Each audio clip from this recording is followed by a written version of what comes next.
Probably I forgot to mention, there were some scenes of like angels, when angels came down and told the wise men and the farmers and everything else that the Son of God is coming down, and you all must follow me. And the person was floating because he's supposed to have wings. Now, here's the thing: that a lot of the depictions of angels, they don't have wings. They don't draw in that way, or they're not sort of described that way. And some are hovering, quite like aliens of today, or big bright lights, or people in the sky talking to him. Hey, follow me, follow this star. What was the star? Was it a spaceship or anything like that? So you've got all these. So then, of course, you've got all this stuff, and as we know, according to scholars and stuff like that, you had the inn was the up bit of the cave where they kept the farmyard animals. It wasn't like just in a barn somewhere on top of the mountain. And this is going by historians. So we've got that, and of course we've to believe that the Virgin had a baby, and that the husband was okay about it, and maybe the fact that was she impregnated on board an alien spaceship? Was it hybrid or some sort of inbreed between alien and this, or was it like Hercules with power of the god and power of man? Was it that sort of thing? Well, that's the way it was. It's the way Jesus is meant to look. And if Jesus was the Son of God, then seriously, what happened to the powerful being, the muscular, and of course you'll say it's a higher divine being, and being doesn't believe in violence. And then you've got, well, that wasn't Muhammad's way, and that wasn't what God done earlier on when he threw a fit and brought down locusts and everything else. So anyway, the prophets died and moved on, so that left the followers of the prophets, and they all took charge. Now the people that sort of dissed Jesus or sort of left him and let him get crucified on the cross, they all then went away and started writing the book, all became saints, and then you've got, I'm not sure what happened to Muhammad's lot, but what you've got is you've got all these now religions starting to form, and the teachings of the ones that are now long gone off this planet, so to speak. And that's when we find out that there were actually historians, that they actually knew about, or Jesus probably told them about Adam and Eve, and they passed the word on, and so they wrote these books that sort of told the history before man was even about. The Bible didn't talk about dinosaurs, mind you, if I think about it. It's not once did I come across dinosaurs. There was like, it made earth in 7 days and made man, I don't know, took day off or Sunday or something, and so you've got all that going on, and then you've got the Crusades and Knights of the Templar and stuff, and that we must protect the Holy Grail. Now this is the thing. So they've managed to catch the blood of Christ in a cup, and that then became, that became famous, throughout the cup of the, and there's paintings of the Holy Grail, just up there. It's all right, Jesus, you're bleeding, pal. It's okay. I've got a cup here. Just going to catch your blood, catch your essence. Okay, and we'll toast you later on. So then they have this cup, and then that's when all the sort of mythology starts, and King Arthur happens, and he sends his knights on the quests for the Holy Grail. And there's actually scholars out there that will predict that King Arthur did exist, and that Merlin, there's a place in Barton Rock in Scotland that claim that is where Merlin stayed. And then there's a film out there, King Arthur, where, you know, they're Scottish, and actually King Arthur was a part of a Roman thing. So you've got that, you've got Christianity starting and stuff, and of course Muhammad's got Muslim stuff going. And then apparently it was this new faith, this Christianity, that brought down Rome, because like they were told that, hey, you've been reading a lot of shit here. This is the stuff you should be following. Bring down that statue of Zeus and everything else you've just spent the last. All that is a lie, according to this book here. So you've got all that. You've got the fall of Rome and everything else, and the rise of Christianity, and then all the stuff that most of these religions were preaching. There was a bad side to it, because if you didn't believe in these words, you were stoned to death.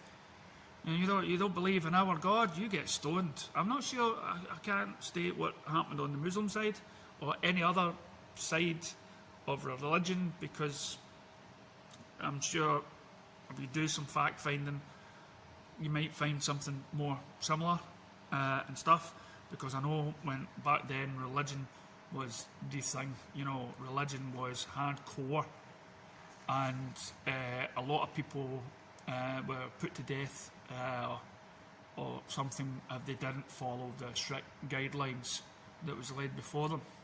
You know, thou will not covet thy neighbour's wife and all that sort of stuff. And so you know, you do that, that's it. You know, knackers getting cut off and whatnot. And apparently, like the Holy Grail was then lost. That people have been in search of, believing that they could possibly find it. I mean, already there's sites where, you know, Muhammad took off and Jesus was born. There's a wee site in a church someplace where I believe. So, and I'm not sure if they know where they know the cave that Jesus was put in. Not too sure if but surely God, they can track a cup. I know they've lost the ark. They don't know where that is.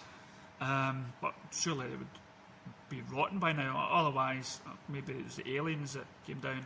It was the ark was actually one of their machines, and they took it up into space with them. But that's saying, there's also a theory out there that the ark has got the Holy Grail has got nothing to do with the blood of Christ. It was actually some sort of DNA structure. And apparently there's a church, again in Scotland. Scotland's quite a... I mean, you wouldn't think that... These are all sort of documentaries I've been watching, you know, and I'm all, again, putting the pieces together.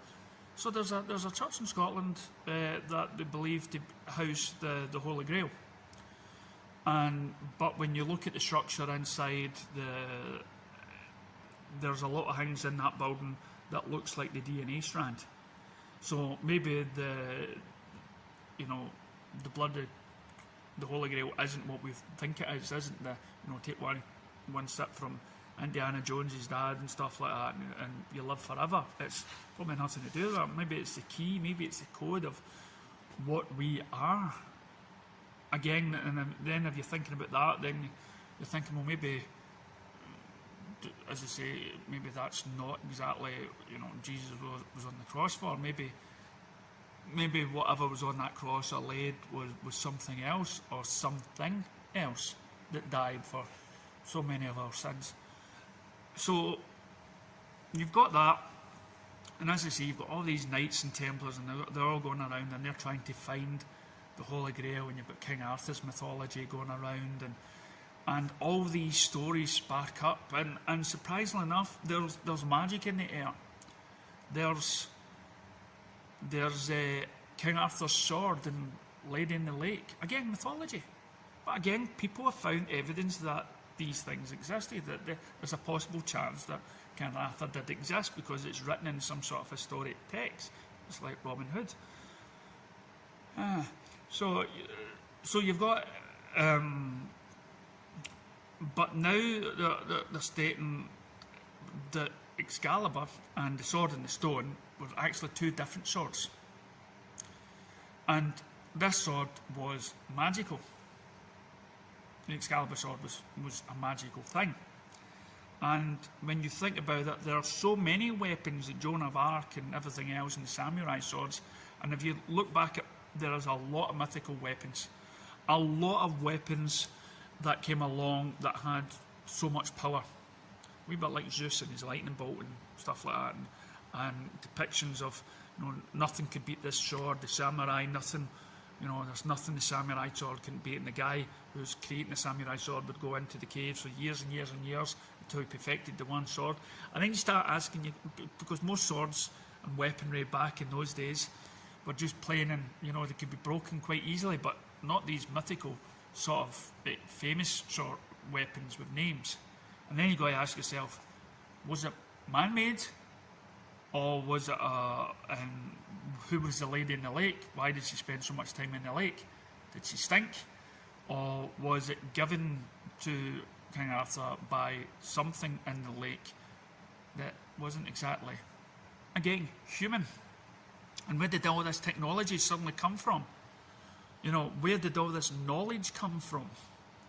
We somehow just spice it up and somehow, and most of the people that had these swords, like Joan of Arc and this stuff, they had a lot of, the owners had a lot of thing about their weapons, love for the weapons because they knew it was different. But again, as the legends go on, there was fights, there was crusades, people died for their religion. People explored the world and tried to pass on their religion and make other people follow it. And and if you didn't follow it, well, they'd set up a church. They would build a church somewhere in the Amazon or somewhere else in the world, and it says, right, you follow this, we'll give you food and water. We'll help you. There's a doctor here. All you got to do is say that you follow this book. And again, world wars started upon religion. Kings and queens, Elizabeth and all that sort of stuff came down to religion, Protestant, Catholic, even though they're all looking to the same guy.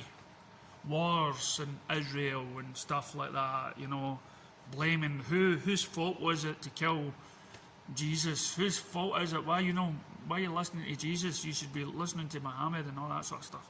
So it kind of left us all left the world in a tiz. People were fighting, and when they left, there was no coming back this time. There was no coming back. There was nothing from the mountains with the burning bush anymore. It's like, is that it? They brought down a couple of messengers to pass on the good word, and that's it. And nobody's ever seen the likes of them again. Even though we've had massive wars, massive plagues, and stuff, and religion is sort of dying off today. But back then, we were going to town with it. So that leaves us for the next step, and I'll leave that for the next video. Thanks for watching.